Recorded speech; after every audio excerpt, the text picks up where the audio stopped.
Welcome to IT Nation Wise Up, the podcast that skips the sales pitches and brings you real insights and strategies into your business. So we are joined here today, Matt and I, with John Helms, who is our Director for Product Development and Product Management at ConnectWise. Right now, cybersecurity, John, but I know you've got a great story that we want to make sure we capture today for our listeners and our viewers out there. So thanks for joining us. Absolutely. It's a pleasure to be here. Thanks for having me. Yeah, for sure. Well, let's dive in. I mean, IT Nation Secure was 2 weeks ago at this point. And so beginning of June 2024, folks in Orlando, Florida. If you didn't join us, there was a lot of great content that was shared at that event. And John, you obviously had an integral part to play and some of the ConnectWise updates happening there. So maybe let's start there, and then we'll dive into your past and maybe peel back the layers of who is John Helms. Who is John Helms? This should be fun. I hope we don't feel too far back. So I've been to, 10 years worth of IT Nations, between Automation Nation, the evolution of Explore and Connect, and now Secure.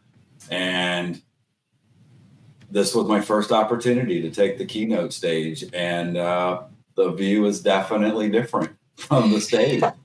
I completely thought that it was going to be dark over the entire crowd, and I wouldn't know how many people were in front of me. I was wrong. I saw every face in the crowd. And how did it make you feel when you were up there on that stage at that moment? IT Nation team probably doesn't want to hear this, but I have already said it out loud, so I'll say it here. Well-rehearsed script, and I winged it from about the second sentence on, because that's just how I operate. I know the plan. We'll get there. But we're gonna freestyle it a little bit along the way. Well, nobody knew, so it worked out. Yeah, nobody knew that you winged it, but I think that Matt and I agreed. You were very authentic in your approach, and I think that came across to the audience for sure. Thank you. So being comfortable with the content absolutely helps. I've been in the game a long time, maybe not cybersecurity, but I have been in the MSP space and the enterprise space for a really long time. So I guess we'll start with the peeling of the onion, if that's what you're. Yeah, let's peel the onion. How did you get into this space to begin with? Let's picture it. Sicily, 1922. All right, at least you got it. All right. So not to date myself too much, but I actually started at an ISP with a wall of modems in the same room as me for all internet connectivity. So yes, when there was still dial-up modems, I was in the room with those modems, and they were what now became HP, but a compact shop. So I was just your server technician working at an ISP. And I did that from there. This was back in the Mississippi Delta. I then decided that I needed to see bigger and better things. So I moved to the big city of Memphis, got into the enterprise space, network admin, working on Cisco products and Windows products. So a blend of everything there. In and out of enterprise and MSP, not even knowing that I was actually working at an MSP. We just fixed stuff. So, and then later found out that it was actually called MSP. And that's the MSP space is how I got to Florida 15 years ago. And, wow. And then applied for a job with then lab tech support, graveyard shift. So The only Yeah, person so- in the building. Riddle us this. How did that happen? Because you were in the MSP space at how long at that point? Working for an MSP that you didn't know was really an MSP at the time. Yeah, off and on for 10 years. Like I said, I bounced a little bit between enterprise in the middle of that. It was Mississippi Delta, Memphis, Tennessee. I was chasing the dollar. Yeah. Yeah. I knew I loved what I did. The job didn't change. It was just the people changed. So what kind of compelled you to move to the vendor side of this world? I know, Matt, you've done it recently as well, right? Over the last few years. I'm so curious to hear these stories of how and why. Yeah. In the beginning, I was chasing the dollar. No way around it. That's what I was doing. I needed something steady. I was absolutely chasing the dollar. But then I found out once I got, like I said, I came in as graveyard shift support, literally the only person in the building for 8 hours. And after moving to days, I found out about product management. I joined Tony Thomas's team in 2012. And then I figured out, oh, this is what I'm supposed to be doing. Probably 25 years too late, but I figured out what I was supposed to be doing. And because of the history in and out, whether it's enterprise or MSP, I understand. I've been there. I've been in the trenches. I've spent the weekends doing the work that our MSPs are doing also. To be fair, I've spent those weekends at ConnectWise as well. So it's not new, but it's because I understand. I've never asked anyone to do something that I wouldn't do. So I'm right there with everyone every day. What is it about product management that drew you to it? You said you found your calling essentially when you started in that role. What about it clicked so well with you? And this actually, I'll give my version, but also versions I've heard from others. When you make a move from support or from another piece of a part of an organization and you come into product, you understand why things don't get done as fast as you think they should or the way you should. You get to listen to others. And I said this on another call recently. As odd as it sounds, especially with you two, I don't like to talk. I prefer to listen. I know it sounds odd because I do run my mouth a lot, but I prefer to listen. And in product, you get to listen. We used to do what was called a follow me home, where we would, pre-COVID, when everybody worked in the office and including MSPs, we would go to an MSP's office and sit behind them and watch them use our products. Not ask questions, just watch them use our products. And I was like, oh, we made that really complicated. Like they're having to do 6 things just to get to 1. Why can't we simplify that? And understanding how they use the product. So it's a lot of listening.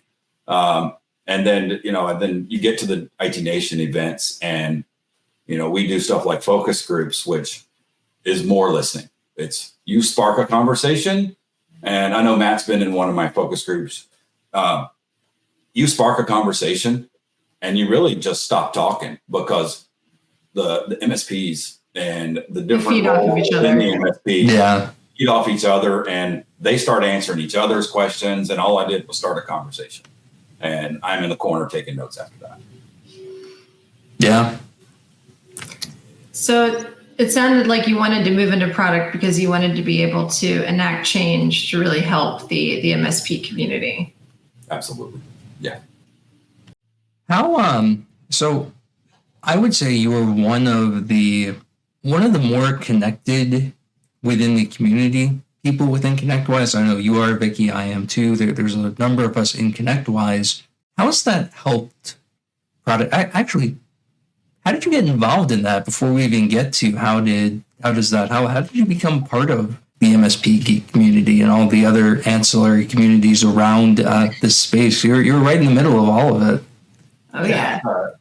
It's fun. So when it first started, it was Lab Tech Geek. Yeah. I was in Lab Tech support, and when I first started, the first 3 months, I didn't answer the phone at the ConnectWise office because the partners that were calling in for support knew more than me. So I found out about Lab Tech Geek, and I was like, oh, hold on.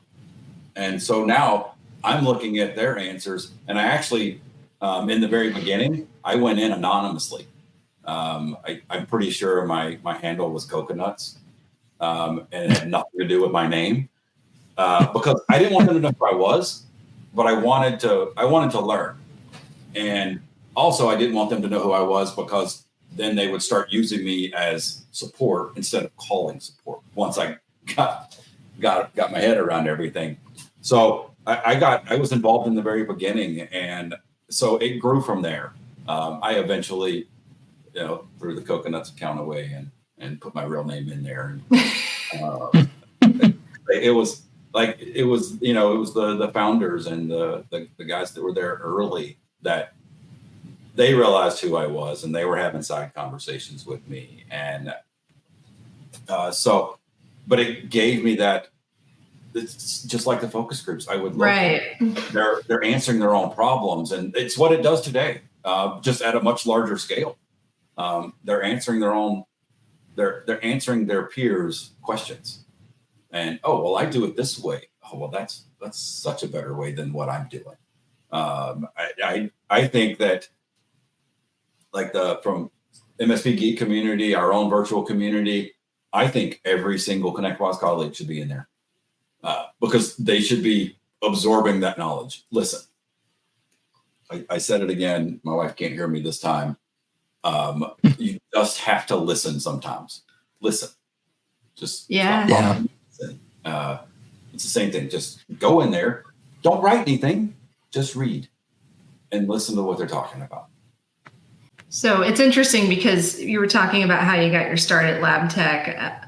I started at Lab Tech. It wasn't Lab Tech for long, I don't think. Back in the 2015, I can't remember when the acquisition or when we rebranded everything under the ConnectWise umbrella. But I remember the first time I heard about Lab Tech Geek, and I feel like it was cool before there were all of these other different social media communities out there, right? Yeah. It was almost kind of like one of the first. Absolutely, it was, and that's why it started out as Lab Tech Geek. It was Lab Tech only.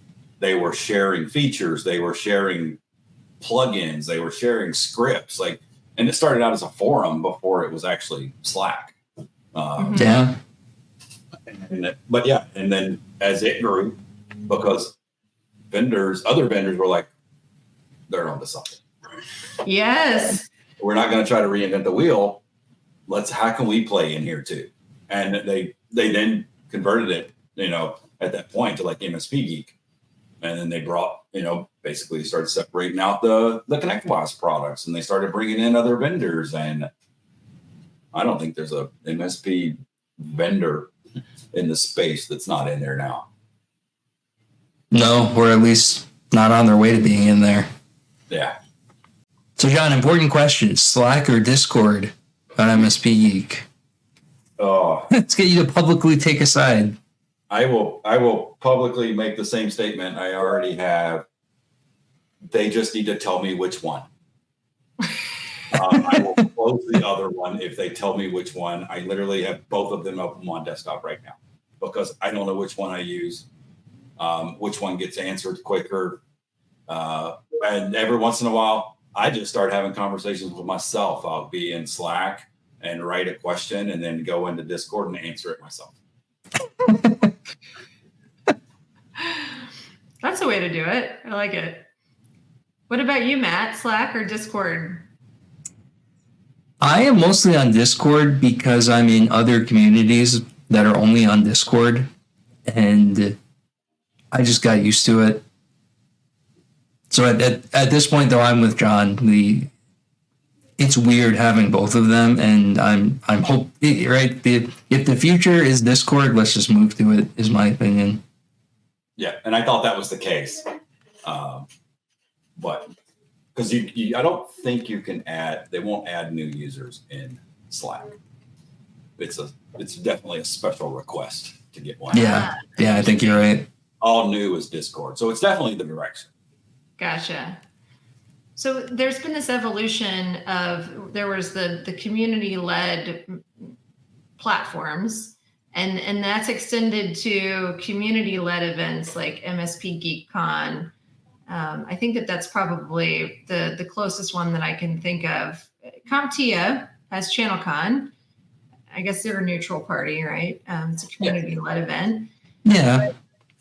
But I'm curious to hear your take on that, John, on the evolution. What's the value that these community-led events, how are they helping to keep the rest of the community, I guess, accountable to rising the tide? What are your thoughts? I did not make it to MSP GeekCon this year, but I was there for their inaugural one last year. And I'll get the number wrong, and it's recorded, so just correct me later. But like 67% of the attendees were a first-time conference attendee. Not first time at that conference because it was inaugural. First time ever going to a conference. That's big. That is the community-led. Those are the people who they're in the weeds. They're the ones, using all the products, and it's vendor agnostic. And so you're getting perspectives from everywhere. And of those 67%, I'd venture to say the vast majority of that, they're not even decision makers at the company. Like they got approval for the conference. They're there. They're learning. They're probably learning more about other products in the space than anything. And being able to network with your peers is crucial. So I think that's where they really play a big part. There's nothing that's really sales focused. It's your peers and your learning, just like you do inside of Slack or Discord, whichever you choose. There is no wrong answer, but Slack is better than Discord, from my perspective. But it's you're doing exactly what you're doing in there, but in person, and yeah, we don't always get that. It's the same thing when I was talking about the focus groups. I can have conversations with partners every day, every other day, and learn about the products. But when I get a group of them, 30 to 50 in a room, and just start listening, that's where I learn the most. I agree. For lack of a better term, MSP GeekCon, both last year and this year, has a different feel or vibe than any other event in the entire industry. It's almost like a giant peer group more than a traditional conference, and it's pretty incredible just to see the level of knowledge sharing that happens at that event. Yeah, I agree. Matt, did you attend this year? Yes, in fact, I had 2 or 3 speaking sessions this year. Oh wow! And you know what's cool? And again, we're interviewing John, not me. But what's cool about this is that I was asked to speak at that event because I have something to contribute as far as like technical knowledge and operations of an MSP, and it had nothing to do with me talking about or working for ConnectWise. And that's just the kind of event it is. It was based on your own merits, right? Like that's... They don't accept sponsored sessions. You you have to be able to contribute something to speak there. That's really cool. So John, do you feel like this is like a badge of honor? I feel like if there's any validation out there, that's pretty good validation, right? Yeah, I agree. So can we dive into obviously there's been this evolution of John Helms at the MSP level and then coming to ConnectWise and then growing in your career at ConnectWise. And so you mentioned that when you got to the product side of ConnectWise that you're like, where has this been all my life? So can you tell us a little bit about some of the projects that you've worked on in the past or that you're working on now, things that you can tell us about that you're just super excited, right? That you had a hand in helping to create and working with the community to bring to fruition. I would say two highlights that I would cover. And I don't think that anything tops showing off your recent creation on a keynote stage. So we're just going to go with number one, and there's no close number two. So the very distant number two was outside of, we'll go with actual product management work. I was on a small team of 4 that was responsible for the Screen Connect acquisition. It was, so I take blame or credit, whichever you decide, for Jeff Bishop coming on board. So it was a very small group. And it's like that was, and then to see the reaction when we announced that acquisition at then Automation Nation, because a remote control tool was absolutely what LabTech needed, because it was one thing we never got right. And when we announced that acquisition at Automation Nation, what I just experienced with Security 360 is what the entire Screen Connect team got to witness at Automation Nation. So that was definitely, that's, those are two highlights. There's a lot in between. And it, but bringing over, growing up through Automate, bringing on individual team members, whether they're fresh out of college or moving over from otherwise elsewhere in the space, and then carrying those along for the ride, moving into platform, over to cybersecurity, and then I look back and I still see, I use Mike Raffia as an example. Fresh out of college, he's still here. He's a shining star. Yeah, he's doing great things. Yeah, but being able to see that. That's the evolution of other people that you've helped to nurture in their careers and how they're contributing and finding their own way and building value in their own way. Absolutely. It's, I joke about Tony Thomas a lot, but he's the reason I'm here.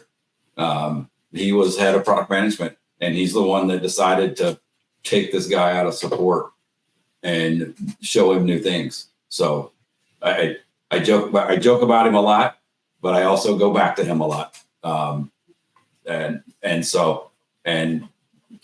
it's same as with like me and Mike Raffia. We're not on the same team anymore.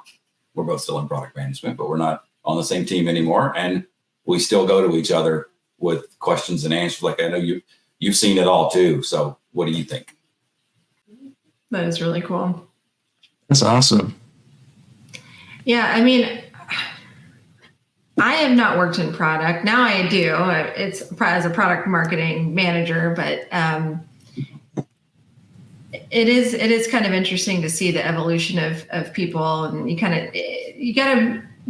What was what we were talking about earlier, Matt? Like take a moment to ground yourself and reflect back on what you've done and how you've helped others Yeah. and stuff. And so I think it speaks volumes for what you've done, John, without you having to say it yourself. So Thank you. And I won't ever say it. So, but thank you. you're welcome. All right. So should we switch it up a little bit, guys? Like, let's introduce some fun questions here. What are your I already thoughts? admitted that I winged it in a keynote in front of 15 I know. people, so He switch it up all you want. That was a fun question. That was a fun answer. Go with it. Also, Slack. He's a fan of Slack. MSP Geek followers out there. What about some of the other stuff that you do outside of ConnectWise, John? Talk to us a little bit about some of the ways that you're helping local communities. So I'll give a quick backstory. During my lab tech support days, on a whim, decided, you know what? I got a lot of spare time. I did not have spare time. And I was like, you know what? T-shirt company sounds like a great idea. So in 2011, I started a T-shirt company called Salty Soul.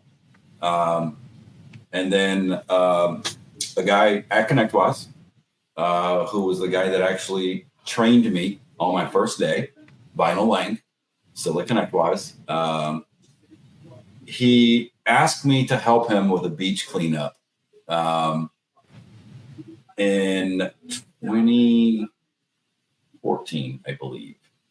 And so we go out and help him. There was 8 of us doing a beach cleanup.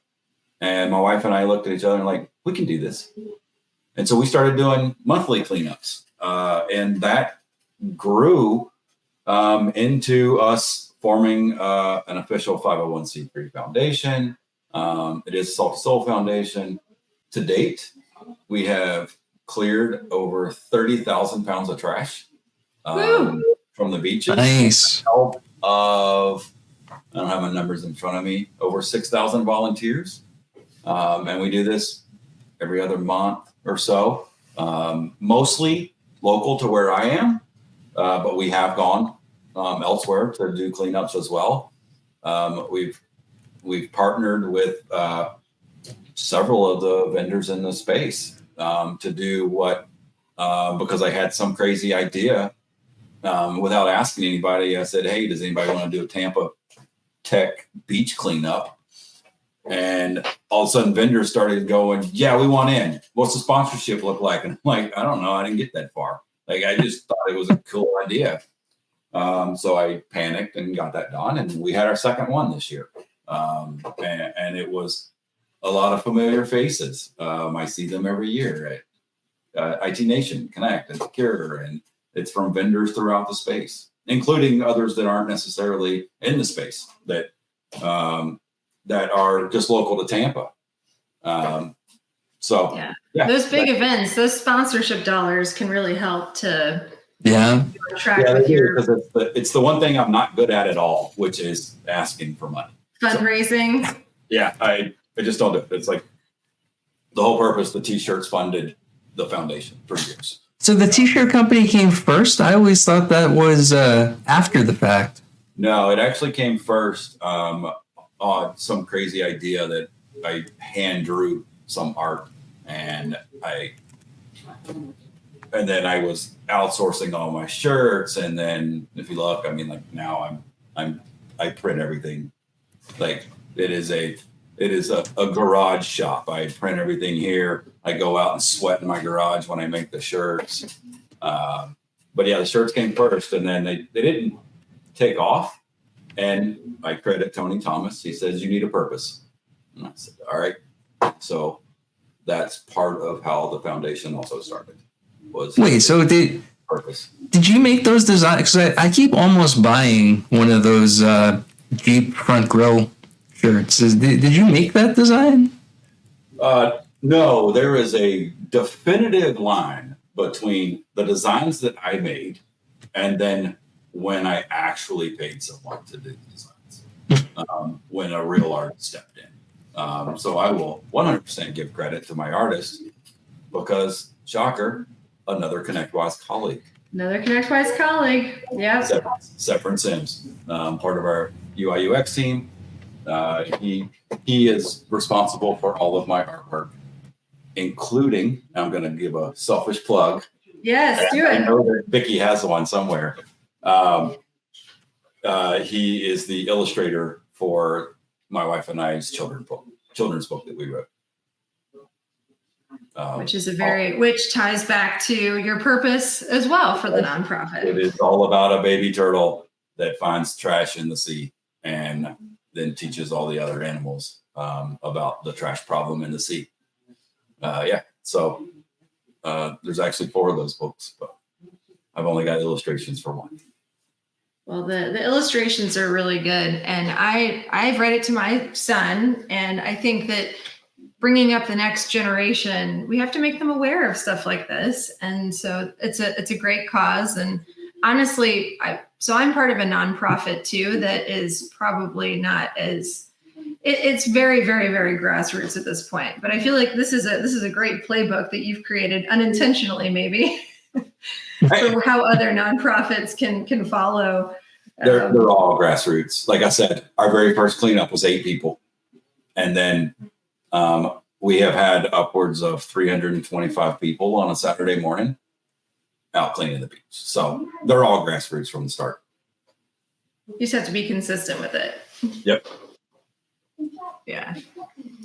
That's really neat. So how many vendors sponsored the most recent tech cleanup? I want to say we had 8. Okay.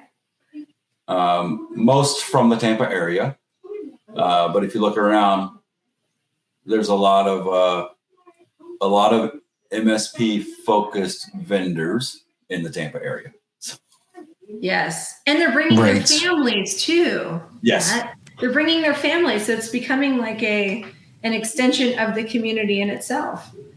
We were talking pre-show about how MSPs or people outside of the software industry start treating their products as products, right? Their offerings need to go through the same type of product management lifecycle that a software application would.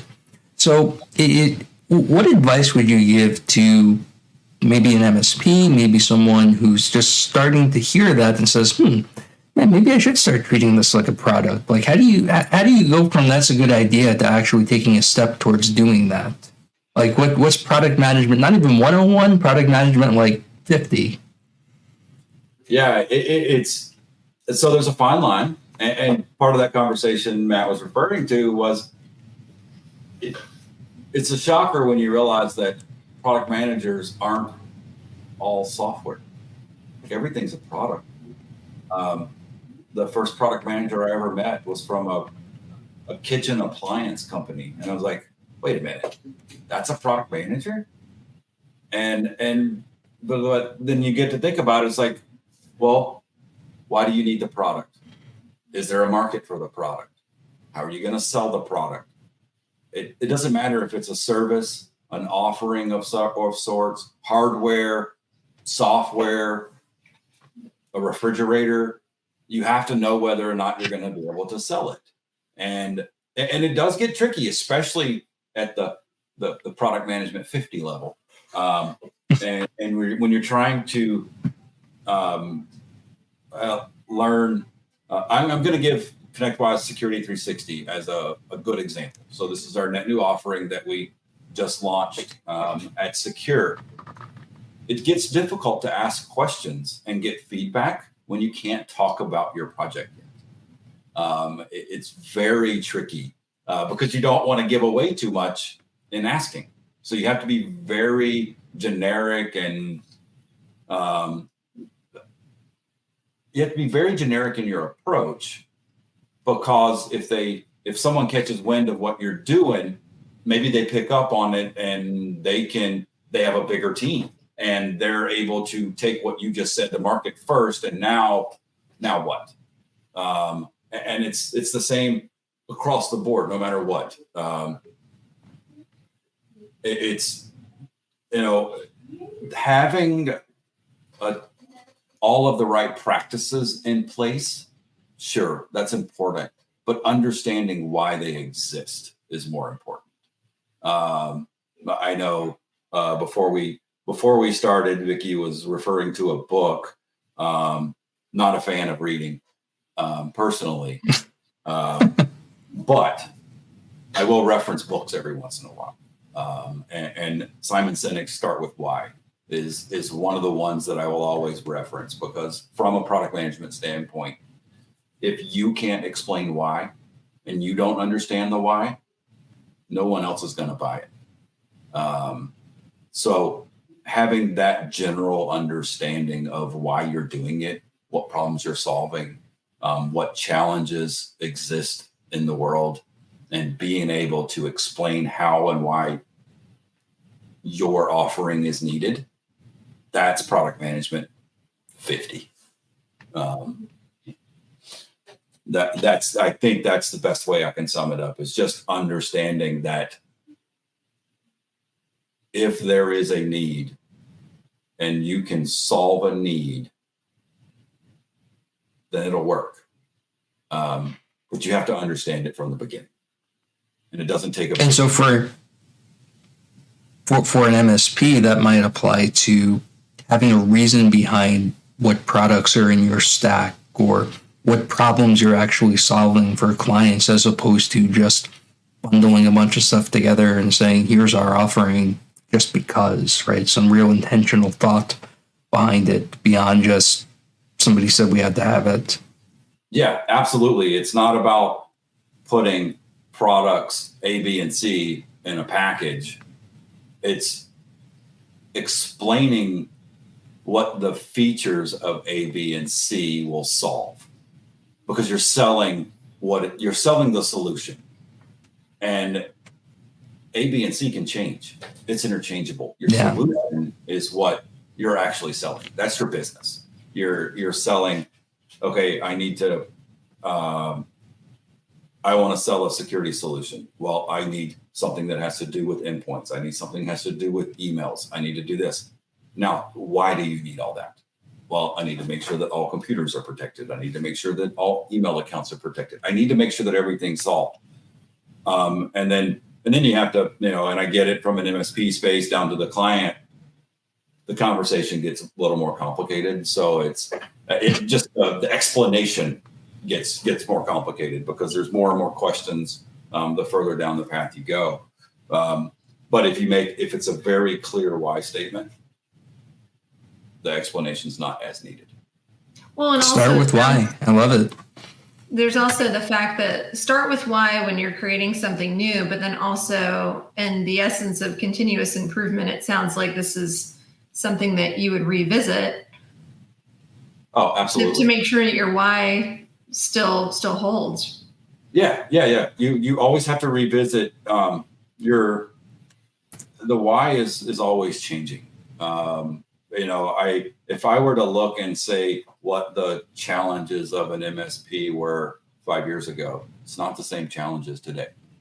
And so while my overall why may be the same, the details of it is what changes, which is going to alter my offerings as well. Not to date myself again, but the days of driving into work and hearing on the radio that some malicious virus was in the wild, and my first thought was, who's going to open it before I even get in the office?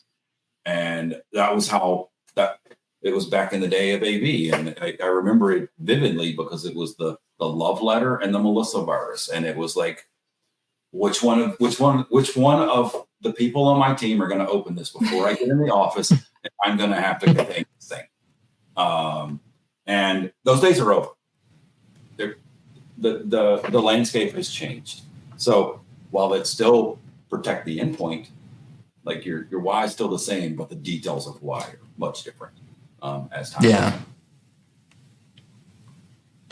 Yeah, it's been a wild ride. I'm really curious to see what the next evolution will be.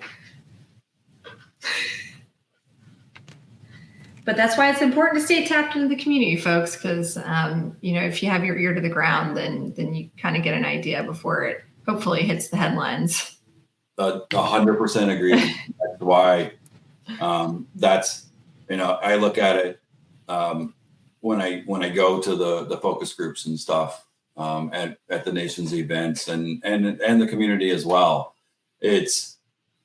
I can only do so much. I need to hear from everyone else because if I ask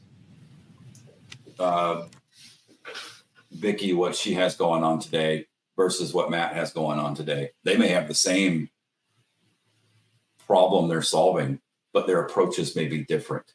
And it's not saying either one's right or wrong, but we can definitely learn from both. I've done it on the product management team. I have gone, so I'll go with Automate, LabTech Automate, where I would go and sit if it was Automate, it was Manage. Okay. All of our name changes, I got to get it straight. So, I get it, John. Yeah. So Automate, and then I would go sit in PM meetings with the Manage team. And I would ask them to come sit in mine because we don't do everything the same. And we need to learn what works, what doesn't work. Because just because we try something new on our side may or may not work for them, may or may not work for us. But being able to learn from each other. And it's the exact same thing as what we're doing in the community and in the focus groups. It's learning from others' mistakes, but also what worked. I have both sides of it. I need to know what works. I also need to know what doesn't work. Well, that's the essence of a true product person. I don't know. I just tried to make up a word. Product person. Yeah, that a works. Product person. No, I mean it's seeking the feedback, and that's awesome. So I know one of the things, Matt, we talk about at the end of each episode, we try to bring it up, is what is a habit that you think other listeners who are tuning into this episode should be considering as picking up, or maybe something that is a bad habit that they should be considering, maybe I shouldn't be doing this. Do you have any aha moments or thoughts on? I think the good and bad are they go together. I've said this on other calls as well. Listen, always listen. Just because you're in a meeting, do not feel the need to talk. It is not required. Now, there's an agenda item that you're on it, sure. But a lot of times you can just learn from the others that are in the meeting. Maybe you learn that person talks a lot and maybe they shouldn't. But that is something that's learned. It goes to the stop and smell the roses. It's stop talking and listen. You will learn a lot more. All right. Well, I love to That's talk. perfect. So I'm going to be practicing that in my upcoming meetings this week, John. I'll report back. I'll let you know how they go. It's a tough one. It is a tough one. And especially as you move throughout the company and any company, and I say colleagues because this is up or down the tree. It's peers. It's when they look to you for the answers. It's not, you shouldn't always just provide the answers, because if you just provide the answers, they're not going to come up with their own variations of the answer, which probably could be better. Very likely it's better. So if there's a list of questions, be the last one to answer. Yeah. It's because you don't want to influence the other people's answers. But by listening, you're hearing all of that. Also makes your answer a little better once you get 10 answers in front of you. I see the strategy. But give credit, like, hey, hey, Matt mentioned this, and the only thing I would add would be this, and which is what Vicky said. Like, it's just listening. I think it's one of the most effective traits that I've picked up is just sit and listen. I think that we could probably all benefit from that. I'm sure that you guys have been in meetings, and I'm sure people that are listening and are probably hopefully nodding their heads, or maybe not, because it's kind of annoying when it happens to you, is when you get into a meeting and then you present your part and then everybody comes back and they're like, or the person that you needed to get the answer from said, "What did you say again? I'm sorry, I was doing this other thing. Can you repeat that one more time?" You're like, man, Yep. Yes. So it sounds like actively listening is probably it's an art. Yeah. I will say in a Teams world, or Zoom, whatever you use, it's a little more difficult because you don't have, not necessarily everybody has their camera on. You can't see that if I put my phone down here, you can't actually see that I'm playing on my phone. In-person meetings, I used to have one leader that had a box at the door. The phones go in the box. You pick it up on your way out. Required you to listen. We should do that. I like that. We should do that at the keynotes, the IT Nation event keynotes. That'd be really funny. Should do that at every meeting. Yeah. Now that I know that I can see people, just call people out. Like, hey, I can see him in the crowd. Phone. Oh wait, you're just taking a picture. That's fine. All right. Well, next time you got to commit to Matt and I now. Next time you're on a keynote, if you see somebody in the crowd that's playing, Candy Crush or something. Yeah, call them out. I just like the fact that you said maybe next time. Yeah. There's some hope. You never know. And if I think that the key to this is don't anticipate that you're ever going to get a keynote again, and just be pleasantly surprised when it happens to you. Agreed. Well, thanks for joining us, John. We appreciate having you on the show. This has been a lot of fun. I've learned a lot about you, things that I didn't know. Yeah, thanks for coming on, John. Yeah, it was fun. I will happy to join whenever you want. All right.